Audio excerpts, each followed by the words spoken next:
everyone out there, how's it going? Welcome to Screen Speak, the podcast that's all about movies, life, and so much more. I'm Jordan Anderson, this is my podcast, and I really just appreciate you taking the time to be here and give it a listen, so thank you. If you have not already, please go ahead, give the podcast a follow on Spotify, and do the same if you're listening to it on Apple Podcasts. And you could also check out the YouTube channel, ScreenSpeak, and subscribe to that for short clips, as well as checking out the Instagram page for ScreenSpeak, in which I occasionally will post, just content related to the episodes or kind of things that are upcoming for the podcast and that kind of thing. So definitely go ahead and check that out. So, Interstellar. I don't know why I had to say it like that, but Interstellar is the movie that I'm going to be talking about on today's episode. And let me get a little background on Interstellar, and then I'll just dive in. Let's see. So, Interstellar came out in November of 2014, and it's from director Christopher Nolan. Stars Matthew McConaughey, Anne Hathaway, Jessica Chastain, and Michael Caine. Also known as Michael Caine, and it is a amazing, epic space opera space opera. I don't think I could call it a space opera because I think technically speaking, Star Wars is considered that, but it is an epic space film or an epic science fiction space movie, and it is really one of my favorites. I think it's if I'm thinking of science fiction films that I've seen like in the last 10 years that have any level of impact, Interstellar, I think, certainly ranks up amongst them. And it's for a couple of reasons. I think one is just from a theatrical experience. It's one of the more memorable ones I've shared. So I'll tell the story on that. So I saw Interstellar when it came out in November of 2014, and it was with my little brother at the time. And he likes movies, but it's not like on the same level as me, and so we don't really get to go to movies together, I guess, as often as I would prefer. But he had an interest in seeing it. I really wanted to see it, and so we went and saw it. And I just remember like the awe-inspiring sense of the movie, because it is so epic in its scope, and it's exploring some really heavy themes and ideas, and especially towards the third act of the movie, it's really exploring difficult concepts that your average moviegoer, including myself at the time, I remember I was like, I was not following it all the way, but I knew that I was so immersed and engaged with what I was seeing that even with some of the confusion I had, especially towards the third act, I was still just very engaged and hooked into what I was seeing. And it's a movie that merits repeat viewings, so that you can kind of pick up on some of the technical aspects of it that you maybe had missed out the first couple viewings. And anywho, point being is that when we got out of the movie, we just really had a good conversation about it, I remember, and I hadn't really engaged with him, my little brother, on that level, I guess, before, like talking about like what the movie meant and things like that. And I really enjoyed that a movie like Interstellar brought about that type of conversation and just a back and forth on space and time, time travel, or sorry, not time travel. The relationship of time, is it relativity? I don't know. I'm not a scientist. But anywho, it was just a very memorable theatrical experience, and I really am glad I got to share that with my brother. Excuse me. I will also say, as far as theatrical experiences go, Interstellar is case in point for why movie theaters need to stay alive, and why they need to show a movie like Interstellar in all its glory, and the biggest screen possible, with the largest sound possible, and the biggest audience possible. Because if you think about it, if you were to watch a movie like Interstellar, like let's say, I don't know, you watched it on your laptop, on your phone, or even if you had a good home theater setup. Now, grant if you have a good home theater setup, a good basement, maybe you're watching it with a couple of, good friends, some family, I'm sure the impact would still be good, and like you'd still be really into it, but there is something special about actually being in a movie theater with a bunch of strangers and a large group of people, hopefully large. These days, COVID makes everything strange with the restrictions and how much theaters are allowed to have. But, before you could obviously have very large groups that would watch these movies. And, there is just something special, like when the lights go down and you're experiencing this film and this epic scope of a movie together. I don't know. I mean, movies like Interstellar were born for the movie theater, and I think they are an excellent example of why movie theaters still have their merits and still have their place. But anywho, that's a different conversation for a different episode. We're talking about Interstellar. Or I'm talking about Interstellar. So let me actually give an overview of the story. Then I wanna keep going. So I'm actually holding the physical 4K copy of the movie right now, which I don't know. I'm talking out loud, of course, but Interstellar is actually one of the few movies that I own 2 copies of, because I actually own a steelbook for it as well, because I got it when it came out on Blu-ray, and then it's definitely one of those movies where if there is a better resolution for it, I want to have it. And I will just do a quick plug. I promise I am going to keep going and stay focused on the rest of the episode, but I got to do a quick plug for this. If you have a 4K player and you are looking for, really, really great collection of movies to own that are really going to get the most out of the 4K resolution and experience, Interstellar is an absolute must-own for it. It looks phenomenal on 4K, and believe me, there is a difference between the Blu-ray and the 4K copy of it. I don't have time to share all the details on here, but I promise you there is a difference, and it's major. So, I'm going to read the synopsis here just right off the back. So it says, from director Christopher Nolan, Inception, The Dark Knight trilogy, comes the story of a team of pioneers undertaking the most important mission in human history. Academy Award winner Matthew McConaughey stars as ex-pilot turned farmer Cooper, who must leave his family and a foundering Earth behind to lead an expedition traveling beyond this galaxy to discover whether mankind has a future among the stars. And that's the first of likely several bad Matthew McConaughey impressions. It also stars Academy Award winner Anne Hathaway and Academy Award nominee Jessica Chastain, and Lou Lemonick, I don't know if I'm saying your name right, Lou, of the New York Post calls Interstellar one of the most exhilarating film experiences so far this century. Bold claim there, Lou. I'm 30, and so if I'm not mistaken, a century is 100 years. Can I say that? I don't know, but in the last 10, hell yeah, I can say it. Interstellar is amazing, and it is definitely one of the best theatrical experiences I've seen for some time. But anywho, I've talked about how the movie's awe-inspiring. I talked about some of the epic filmmaking, or no, I haven't talked about some of the filmmaking on it. Another reason I do appreciate Interstellar, if I am talking from a filmmaking perspective, is its use of miniatures. Now, I grant you, I'm not an expert on how that works, but I've seen enough behind the scenes to know that miniatures in movies, like, in a movie like Star Wars 2001, I'm sure I could cite off other movies, but those are the ones that comes to mind.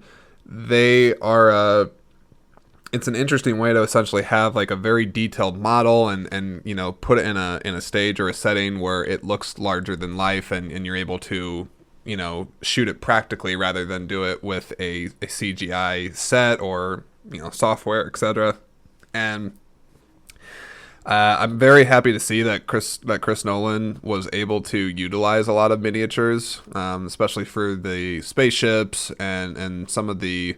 I don't know if he did it for some of the black hole sequences, but there is an excellent use of miniatures in the movie, and a lot of the movie's also shot on IMAX, which really lends itself perfectly for a movie like this. If you were trying to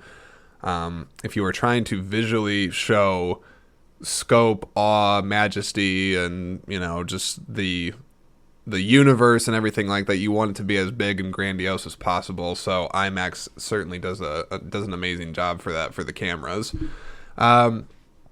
And yeah, it's a great epic movie. One of the best sci-fi movies I've seen in a while. But another thing I think actually that separates Interstellar is, separates it from other science fiction movies, is the emotional experience that the characters go through. In particular, I would say Matthew McConaughey's character Cooper, and then his daughter Murph.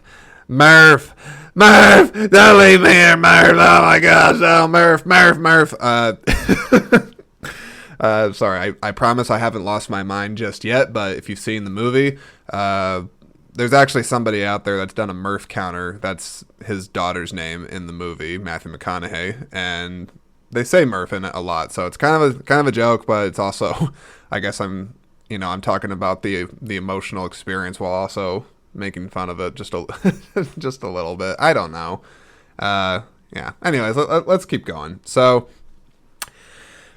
on to go back to being serious, the emotional experience though that the characters do have, it's very compelling. And I mean, Matthew McConaughey, I think he gives definitely an Oscar-worthy performance. In particular, I think the scene that stands out for me the most in terms of, really just going through a full range of emotions with very little cuts, is the scene where they return from one of the planets that they're exploring for potentially habitable life, and they come back, and because time works differently out in the galaxy or wherever they are at, time moves extremely slowly, time moves slowly for them, but back on Earth it's going at normal pace. So it's like they're gone for like, I don't know, an hour or 2 hours, maybe 3, and then I think it's like 7 years or more passes on Earth. Hang on. So it's like 7 years or more passes on Earth, and then there's been a bunch of video messages that were left from Murph, played by Jessica Chastain, and McConaughey sits and watches essentially like 20 some years worth of messages played right from the beginning. And I don't know, you see a father that he's happy to like get to see his child grow, even if it's over video, but then you can tell that he is like absolutely destroyed and distraught over him not being there for his kid and being an absent father, even though he's out there to try to save humanity. But it's an extremely emotionally effective scene, and I think it encapsulates a lot of the emotional through lines of the movie, being that love can transcend time and space, and that their connection, him and Murph, really is at the heart of the movie, a father and a daughter. And I really thought that actually worked quite well for the movie. Now, on the subject of love, because this is one of the common critiques I think that have come up in Interstellar, is I don't recall at what point in the movie, but Anne Hathaway, she has a monologue that love can transcend time and space, and that it's not quantifiable, and that it's like the answer to everything, or something like that. And I remember at the time, like, even when I was listening to that in the theater, I was just like, oh no, like, here we go, this some long diatribe on love, and it was kind of taking me out of the movie. But then, I don't know, after repeat viewings, I still like what it does end up doing with love in the long run, especially towards the third act, which I really don't want to spoil all of the movie in case somebody that's listening hasn't seen it. But yeah, I guess it's interesting what they try to do with love. Even though I wasn't totally buying it, it's interesting. So I want to talk about space travel, because at the core of the movie, it is about a group of people that are leaving the planet to try to save it by having us be populated in another planet, in another universe, or to try to get more resources off of another planet. And I don't know, just thinking out loud, thinking on the subject of space travel, are we destined to go? I would certainly hope so. Is it going to happen in my lifetime? I am thinking probably no. Just because I don't know. It's been my experience so far that in my 30 years of being alive, things move slower than what I think we would like them to, and especially when it comes to all the science and math and physics and everything that go behind space travel and the cost. And there's just all these different factors that are just very complex and time consuming and require so much resource and time. I mean, I would love to say that we're going to be able to, be like in a total recall setting, minus the mind wipes and all that. But I just mean like we could colonize Mars and actually have like colonies on different planets. That'd be amazing. But I really don't think it's going to happen in my lifetime. But that said, I think it is meant to happen in the long run. Just because I don't know. They touch on it in the movie, but we really should not lose that sense of pioneerism that humanity was really it's part of who we are. I think Matthew McConaughey at one point he's like sitting outside his house in the movie. He's just like we're not meant to be caretakers. We're meant to explore the stars. All right. But yeah, I don't know. I think we are meant to leave. I think there's a lot of reasons to do it because there is so much about the universe that we don't know. And aliens, I mean, come on, aliens. If nothing else, let's find the aliens because I think they're out there. I don't think they want to visit Earth for many reasons. Actually, I take that back because there's all those actually now documented unclassified things on UFOs. And I think UFOs are definitely real. So, okay, I guess the aliens are visiting, but I definitely don't think they really want to actually make their presence super known and actually help us for a number of reasons. I don't know if we deserve the aliens' help for some of the things, assuming that these aliens that are visiting are good. Anyways, where am I going with this? Yeah, so back to space travel. Are we destined to go? Yeah, we're destined to go. Let's find the aliens. Let's colonize. I'll be honest right now. If I had the opportunity to go to space, I would definitely be doing it. It's not even a question. I would go. Does it mean that it's like a one-way ticket? I would certainly hope not because I would like to be able to come back. But yeah, if I had the opportunity to go to space right now, today, yeah, I guess beam me up, Scotty, because I'm going. Now, another thing I want to talk about with Interstellar is some more of the spiritual side of the movie, I guess, because, and maybe I'm reaching here a little bit, but I think that Interstellar actually has an interesting idea when it comes to having faith in something that's beyond yourself. Because, I mean, if you think about like what the mission is, I mean, they are doing something quite literally to save the entire human race and species, and all the math and all the the planning and prep that the people in the movie do before to go on this mission. They are still taking a leap of faith, and I don't know. I think it's interesting to think about because it shows you how powerful your faith, if you have any faith, can be in a setting, like I guess in this movie, outer space, or how much it would actually play into your decision making. Because one scene in particular where I think that question really becomes interesting is, and I guess this ties back into the love thing, but there's a scene where they have to make the space crew, they have to make a decision of which planet to drop in on and investigate to see if it's a habitable world, but they only have so much time before they have to get back to Earth. And I think it's Anne Hathaway's character wants to go to one specific planet because there is a slim chance that an astronaut that she was in love with is there and possibly still alive, and she wants to be reunited with him because she loves him, and she's it's love. And they openly discuss how it's like you're just wanting to go there because you have a bias, a personal bias. But then she tries to incorporate how she has faith. She's choosing to believe in something beyond herself. And how do you I guess like separate the two in your decision making between having a bias and not. But anyways, it's very interesting, and it also makes me think too that I guess in regard to spiritual side or faith or dare I say God and religion and things like that, I always wonder actually where religion and faith and some of those things do play into space travel and these larger ideas. So my rambling here is going to make sense. For instance, let's say I'm thinking about aliens, and let's say that they live in, I don't know, another dimension that we have to go through a black hole to get there, or something along those lines.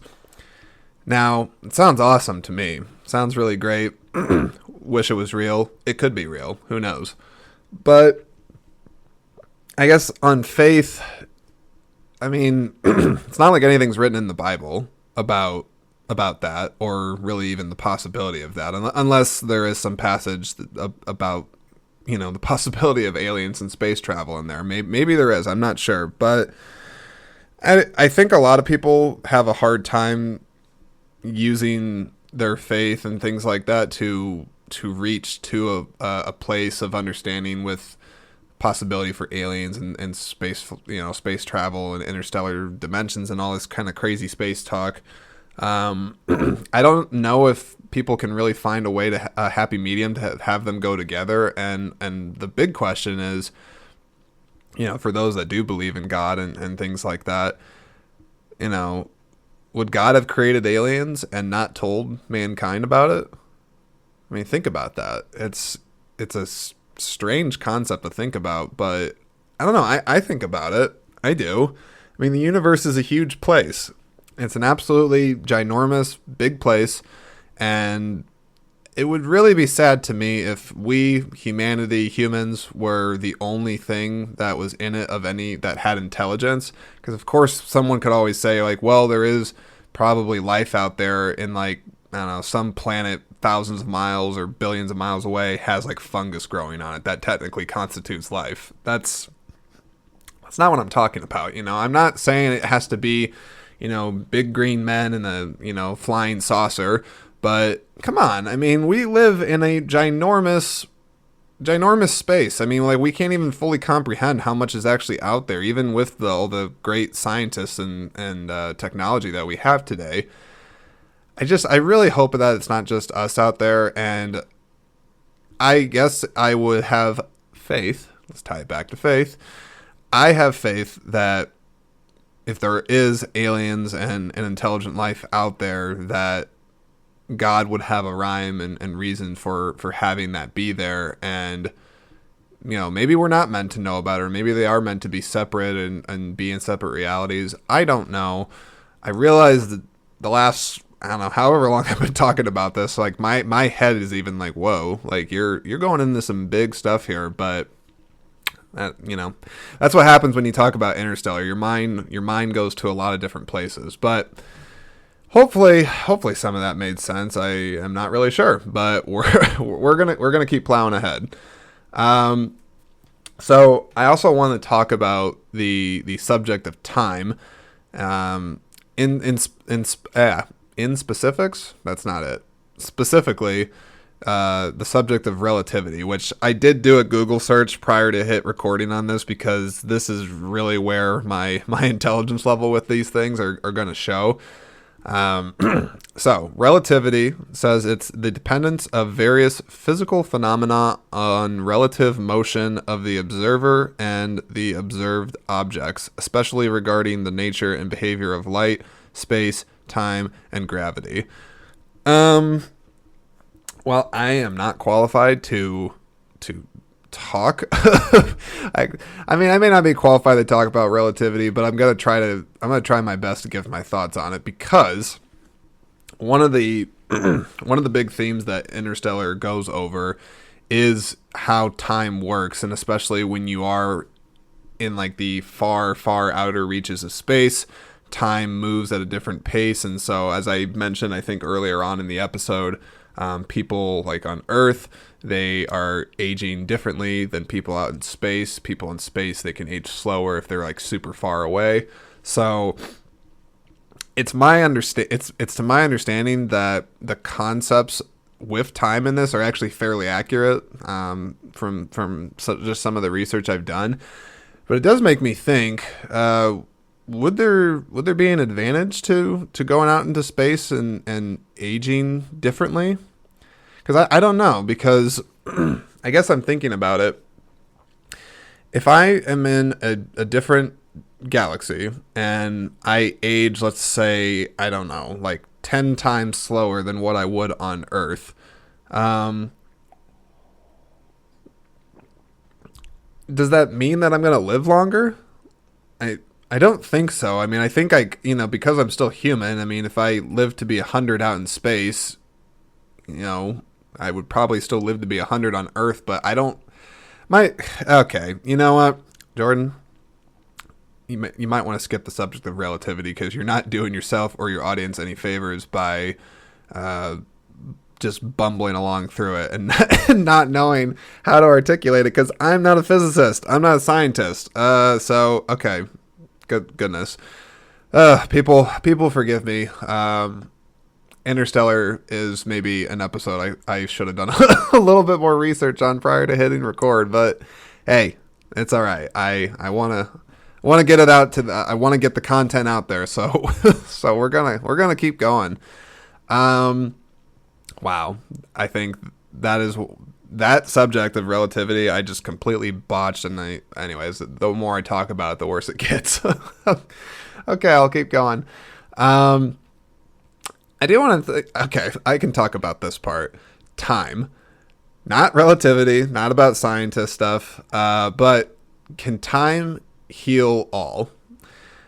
That is something I think is an interesting thing to explore in this movie, because I don't know. I realize that's not what one of the questions that this movie is asking, that if enough time goes by, is the human race going to survive? Like, no, because all they're eating is corn, and that's going to run out, and they're going to die, suffocate from dust. So I don't think time's going to solve that. But I thought of the issue, or the question of, can time heal all things, just because the movie's exploring time and how it works, and relative to humans and emotions and all that great heavy stuff.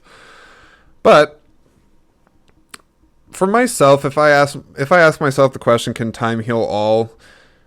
To an extent, that would be my answer, but it's really subjective, and I think it really is dependent on the situation and what is trying to be healed. In particular, to people, I mean, I'm not trying to get really dark on this podcast, but let's say I lost a family member, like they were, killed, or from some horrible accident, or someone that's taken too soon. I'll just leave it at that without, trying to disturb people.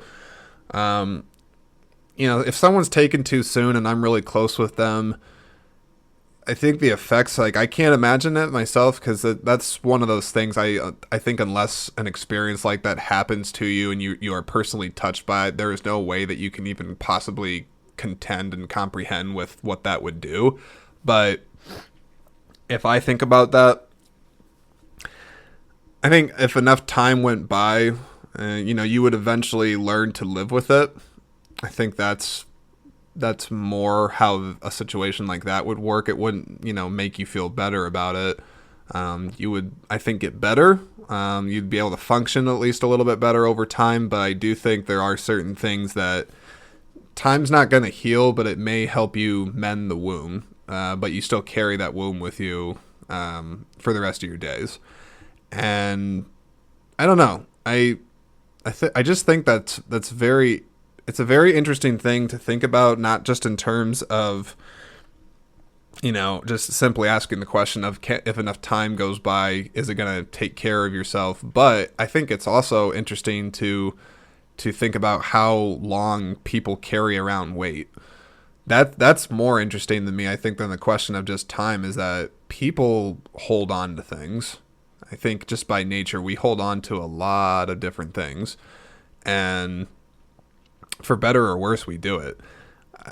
I again, this is a very subjective subject because just everybody has their different set of experiences and knowledge and all these different things. But I don't know. I think I think for myself, like I try to not carry around too much like baggage and weight that's going to damage my future. Um, I do try to be mindful of that, but I also have to contend with that some of this stuff is out of my control. Because if I was in a situation where if I lost somebody that was close to me unexpectedly, how I have no control over that. So I don't know if I would be able to walk away from, take the emotional side from that and be able to leave it and move on. I don't know. I'm not really sure. I don't have an answer for that. I just wanted to pose the question, pose the thought. And geez, Interstellar. Who knew you were going to bring that question out of me? But yeah, just think about that. Can time heal all things, and what would it do to you if you needed time to get over something? I don't know. Think about that. Think about that over the weekend as you try to enjoy yourself while also having all this like I don't know existential dread. Is that I don't know. Um, let's see.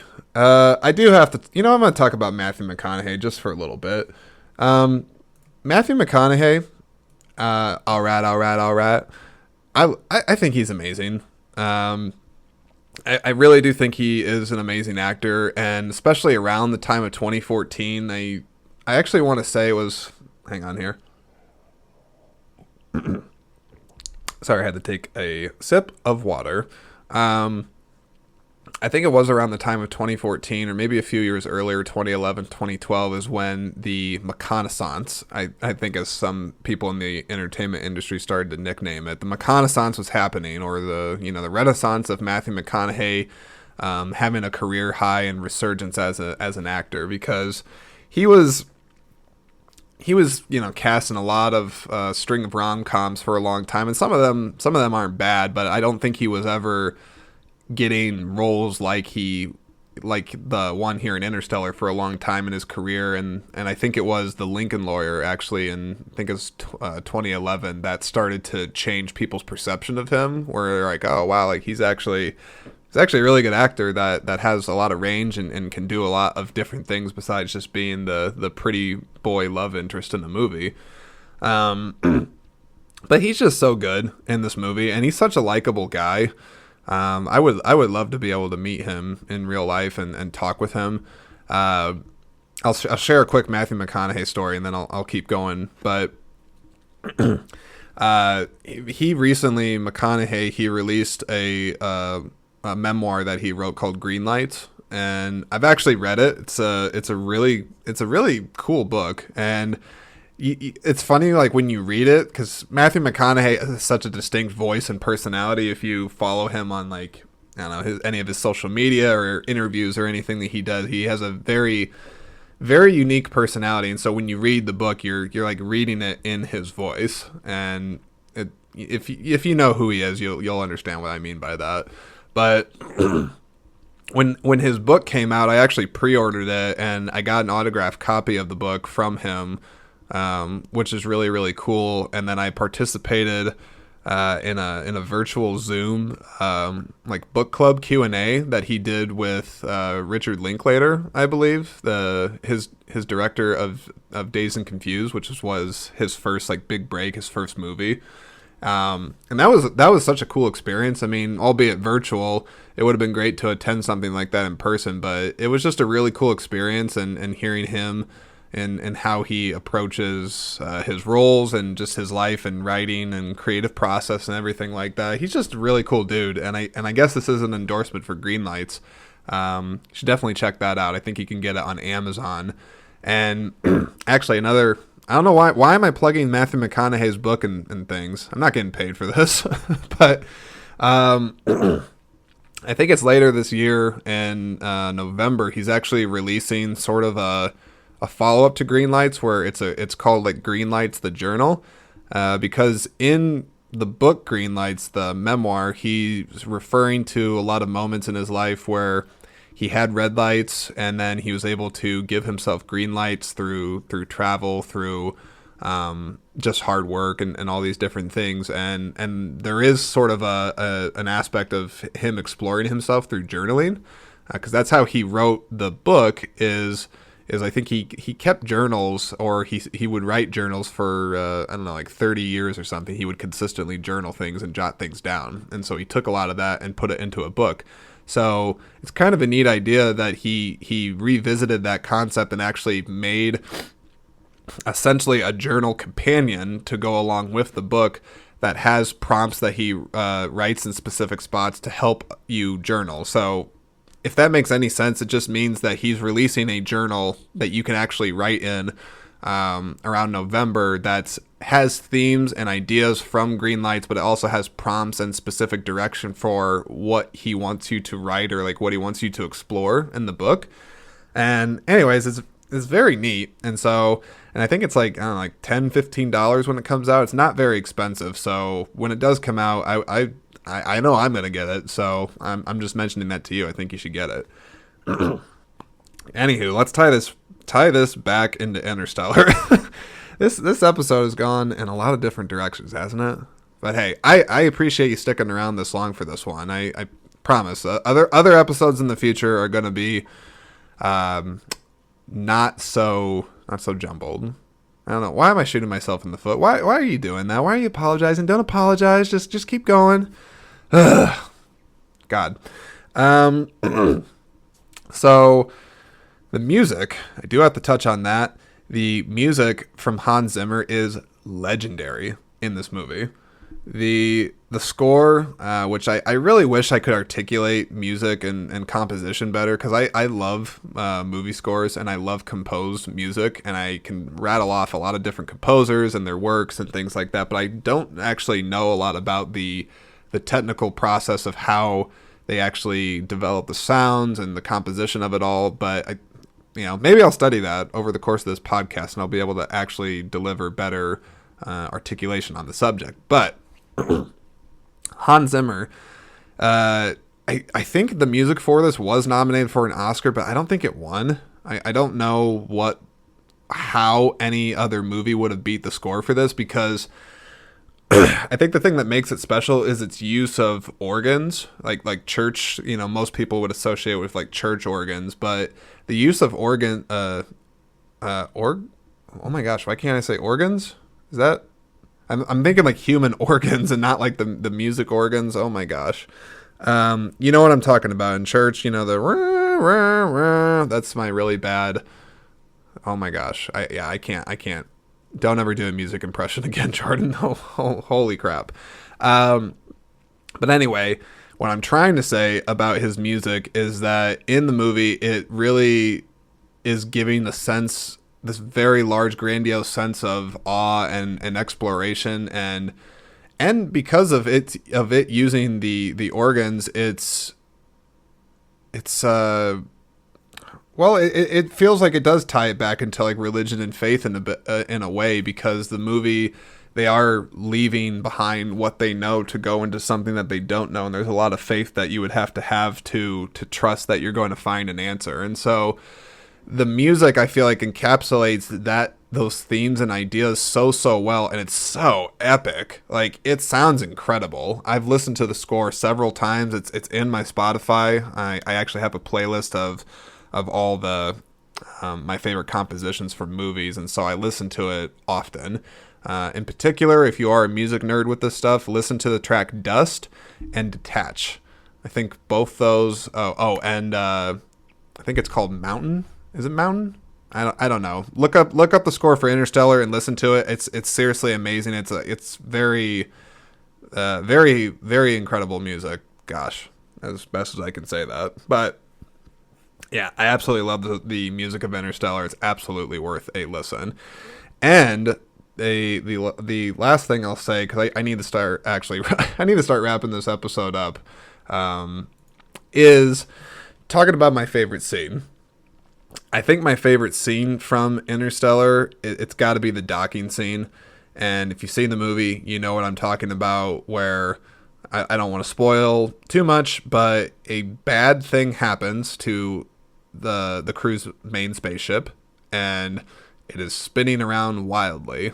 And McConaughey and Anne Hathaway, they have to get to the ship and somehow manage to dock with it, which at the moment seems like an impossible task. But they forgot that Matthew McConaughey is one of the most amazing dudes in the universe. and so he's like, I'm going to try to set up the scene for you. So they are a good distance from the ship, and they see this incident that happened, and they see the likelihood of them being able to dock with it. But Matthew McConaughey, he's Cooper, he's eyeballing it hard, and he's looking, and he starts doing stuff behind the controls on the ship. And Anne Hathaway is like, what are you doing, Cooper? What are you doing? And McConaughey, just determined as ever, he's just like, ducking. And then Hans Zimmer's score just elevates the entire scene, and it's this great moment. There's no words, but you see the ship, and you see them trying to dock with it, and the space and scope and just everything about that scene is just freaking mind-blowing and jaw-dropping. Like, I watch that scene still to this day, and I get goosebumps from the just the stakes of the scene are really felt there, like the emotional stakes, because like there is a lot at stake if they don't get it right. So you really feel the sense of danger for the characters.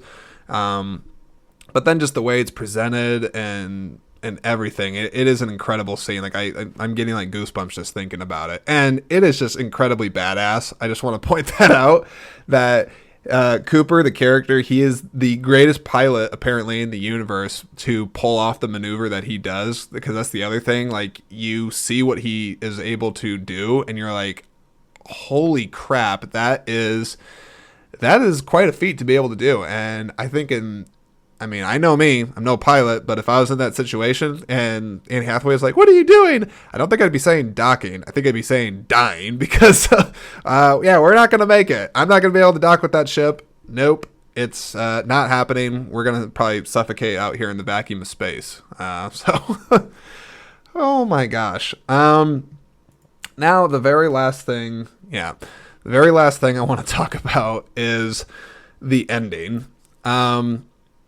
The ending of this movie is also, well, it's a trip, to say the least. I'm just saying that if you watch it for the first time or fifth time, it is a lot to wrap your head around.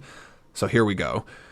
Well, Matthew McConaughey, he's in a spaceship, and he drops into a black hole, and eventually he goes through, very, very, very similarly to 2001: A Space Odyssey, he goes through some strange visual color wheel thing. I really need to articulate myself better on this one. But he goes through some very strange visual tunnel. Let's call it that, okay? Without sounding too dumb. He goes through this visual tunnel, and then eventually he actually ejects himself from his spaceship and is falling. He keeps falling, and then he ends up in like a fifth dimension bookshelf or something. And in a way, he's able to like, it's kind of like time travel, because like he's able to like look in on himself, like when he was with his daughter back on Earth, because they have like this whole plot in the background where there's like a ghost and they can't figure out what it is, but it turns out he's the ghost. And it's a very, very complex scene, and I just realized that I almost think I'm gonna have to revisit Interstellar, honestly, and be a bit more well researched on it, because there's just a lot to unpack, especially with this end scene. But I will just say that they explore the concept of different dimensions. I'll say that, because if I try to expand on it much more, my brain may melt out of my ears, and this episode will never get released, because I'll be found on the floor And they'll be like, what happened? Be like, he tried to talk about Interstellar without doing too much research, and that's what happened. His brain exploded. But on the subject of other dimensions, I think it's plausible in my mind. I don't know. I can't even pretend to comprehend how it would work, but it's interesting to think about, right? Thinking about that there could be other life forms or other versions of yourself in different dimensions and like different timelines and things like that. I don't know. I'm really reaching to try to figure out how to articulate it better on this episode. I don't know. It's an interesting concept to think about. I feel like I keep saying that for a lot of things on this episode. I'm just like, that's really interesting to think about because I am not quite sure how to articulate it better. But, well, watch Interstellar and think and watch the bookshelf scene or the magical floating fifth dimension bookshelf scene or however the hell you want to call that. You watch that and think about it and maybe talk about it with your friends or whoever you're watching it with and see if you're able to have some interesting thoughts on it like I'm having or am trying to have without my brain bursting. Anywho, I am going to tell you this right now. I think Interstellar, I'm going to have to do another episode on this in the future just because this, out of the movies I've talked about thus far, this is definitely one of the more complex movies. So I'm probably not doing it justice, and I think I'm shooting myself in the foot by saying that out loud a couple of times, but I think this one will merit revisiting in the episode, unless, of course, you get to this point in the podcast, you're like, you know what? I really enjoyed Jordan bumbling through talking about Interstellar and really showcasing that he does not know a heck of a lot about physics, interdimensional travel, and things like that. But hey, I mean, maybe this was entertaining. It could be. I don't know. But I'll repeat myself for like the fifth freaking time.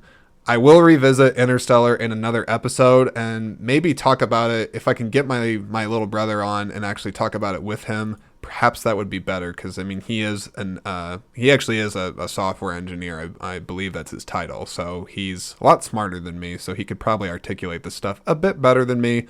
So that I'm not trying to carry the weight of the universe on my shoulders while talking about Interstellar. Goodness. Okay, well, that's going to be the episode for today. So I really appreciate you sticking around. I don't even know if you stuck around for this. Would I have stuck around to the end of this? I don't know. Not really sure. But there's some entertaining nuggets in this, I think. So I really appreciate you listening to the episode. Just as a reminder, ScreenSpeak has new episodes every Sunday and every Friday. So definitely come back, check it out, follow, share the podcast with your friends, and that's all I really got. Hopefully you have a good weekend, and yeah, that's it. Take care of yourselves, everybody. I'll see ya. Bye-bye.